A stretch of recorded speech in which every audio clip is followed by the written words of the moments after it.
साधारणपणे 22 साली सौनिकबाई म्हणून राज्याच्या अप्पर सचिव त्यावेळेस होत्या.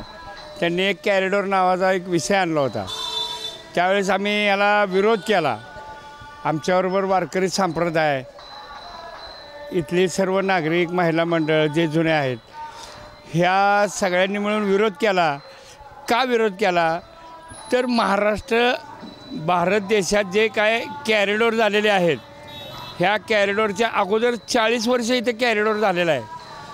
चोफाळापासनं महाद्वारापर्यंत आणि बोळं 1-2-4 देवळाच्या साईडचे हे पाडकाम झालेलं आहे. हे पाडकाम झालं, त्याचा मोबदला मिळाला नाही. आमचं विठ्ठल रुक्मिणी मंदिर समिती आमच्यावर एक विशिष्ट कायदा करून 73 साली कायदा केला. आमचं देऊळ घेतलं, आमचं उपजीविकेचं साधन घेतलं. 1 रुपया कॉम्पिटिशन किंवा सहानुभूतीनं 10 वर्ष झालं फडणवीस साहेब मुख्यमंत्री आहेत, डुंकून बघितलं नाही. त्यावेळेससुद्धा आम्हाला काय मिळालं नाही. आता आमच्याकडे राहिलेले दुकानं हे सुद्धा काढून घ्यायचं एक षडयंत्र चालू आहे या अधिकारी वर्गांचं.